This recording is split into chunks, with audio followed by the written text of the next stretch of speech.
नमस्कार, स्वागत है आपका इंडिया न्यूज हरियाणा में। मैं हूं आपके साथ संगीता वंशी। बुलेटिन की शुरुआत करेंगे। बीजेपी उम्मीदवार गोविंद कांडा ने नामांकन किया है। बड़ी जानकारी, एलानाबाद उपचुनाव के लिए पर्चा भर दिया गया है। बीजेपी प्रदेश अध्यक्ष ओपी धनखड़ भी इस दौरान मौजूद रहे, तो इसके साथ ही बीजेपी चुनाव प्रभारी सुभाष बराला भी मौजूद थे। एलानाबाद उपचुनाव का 30 अक्टूबर को मतदान होना है। बड़ी खबर आप तक पहुंचा रहे हैं। बीजेपी चुनाव प्रभारी सुभाष बराला भी इस नामांकन की प्रक्रिया के दौरान मौजूद थे। 30 अक्टूबर को मतदान किया जाएगा, लेकिन उससे पहले पर्चा भर दिया गया है। और इसके साथ ही आपको बता दें कि बीजेपी से उम्मीदवार गोविंद कांडा ने नामांकन कर दिया है, पर्चा भर दिया है उपचुनाव के लिए। और अब पूरी तैयारियां हो चुकी हैं। तैयारियां पहले से भी तेज थी और ऐसे में बीजेपी प्रदेश अध्यक्ष ओपी धनखड़ भी इस दौरान मौजूद रहे हैं। बीजेपी चुनाव प्रभारी सुभाष बराला भी थे। और वहीं आपको बता दें कि 30 अक्टूबर को मतदान होना है। एलानाबाद उपचुनाव का 30 अक्टूबर को मतदान होना है, लेकिन नामांकन प्रक्रिया पूरी हो गई है। पर्चा दाखिल कर दिया गया है। गोविंद कांडा ने नामांकन कर दिया है। एलानाबाद उपचुनाव के लिए उन्होंने ये पर्चा भरा है। तैयारियां पहले से तेज थी और अब पर्चा भरने के दौरान प्रदेश अध्यक्ष ओपी धनखड़ भी मौजूद रहे और इसके साथ ही प्रभारी सुभाष बराला भी मौजूद रहे।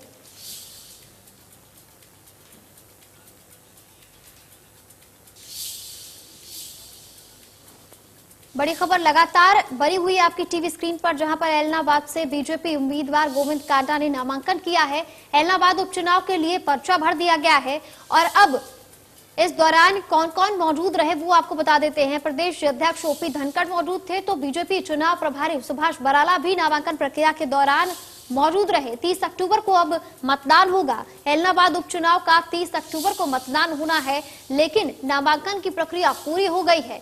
और इसके साथ ही आपको बता दें कि बीजेपी उम्मीदवार हैं गोविंद कांडा, उन्होंने नामांकन भर दिया है, पर्चा भर दिया है उपचुनाव के लिए एलनाबाद से। बड़ी खबर लगातार बनी हुई है आपकी टीवी स्क्रीन पर। उपचुनाव के लिए तैयारियां तेज है। बीजेपी की तरफ से बिल्कुल फूंक दिया गया है और इसके साथ ही पर्चा भी भर दिया गया है नामांकन के लिए।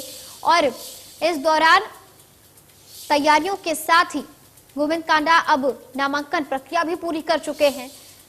एलनाबाद उपचुनाव के लिए पर्चा भर दिया है जिन्होंने, उनके साथ ओपी धनखड़ भी मौजूद रहे। प्रदेश अध्यक्ष ओपी धनखड़ मौजूद थे नामांकन प्रक्रिया के दौरान, तो वहीं बीजेपी चुनाव प्रभारी सुभाष बराला भी मौजूद रहे नामांकन प्रक्रिया के दौरान। 30 अक्टूबर को अब मतदान होना है।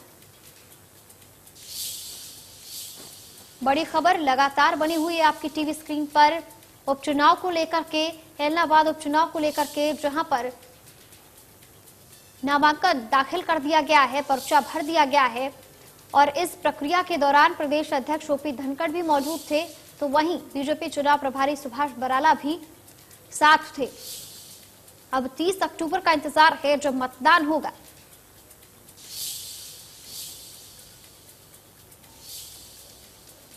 बड़ी खबर लगातार बनी हुई आपकी टीवी स्क्रीन पर, जहां पर एलनाबाद उपचुनाव को लेकर के बड़ी जानकारी आप तक साझा कर रहे हैं, तस्वीरें भी आप तक पहुंचा रहे हैं।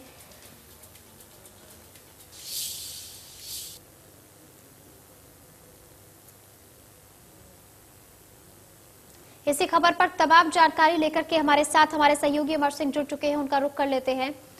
अमर, जिस तरीके से नामांकन की प्रक्रिया पूरी हो गई है, उपचुनाव के लिए बिगुल फूंक दिया गया है, क्या कुछ अपडेट है अब आगे चल करके? देखिए, बिल्कुल बीजेपी की तरफ से आज नामांकन प्रक्रिया पूरी हो चुकी है। गोविंद कांडा द्वारा आज नामांकन दाखिल कर दिया गया। तो ऐसे में अब बाकी जो जहाँ तक इनेलो की बात को, रवि सिंह चौटाला कल नामांकन दाखिल कर, हालांकि तो आज नामांकन दाखिल करने के लिए सबसे पहले ये अपने समर्थकों के साथ ताराबाबा कुटिया सिरसा में इकट्ठे हुए थे। उसके बाद सुभाष बराला जो बीजेपी के नेता है, साथ साथ में जो जेजेपी के प्रदेश अध्यक्ष वो साथ थे, वो जाकर नामांकन दाखिल किया। इससे पहले जो किसानों ने चेतावनी दी हुई थी कि लगातार किया जाएगा, लेकिन प्रशासन तरफ से पुख्ता प्रबंध किए थे। हरियाणा पुलिस के साथ साथ सीआरपीएफ के जवान भी तैनात किए गए थे।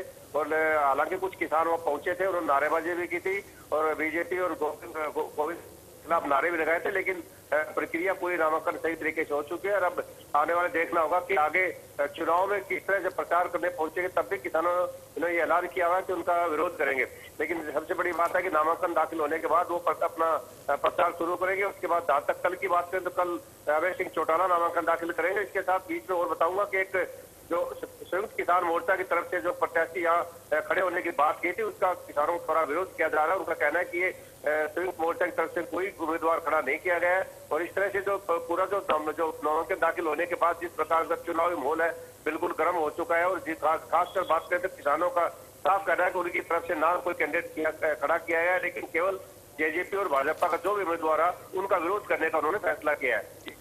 जी अमर, बहुत बहुत शुक्रिया इस तमाम अपडेट के लिए। आपसे और भी तमाम जानकारी लेते रहेंगे।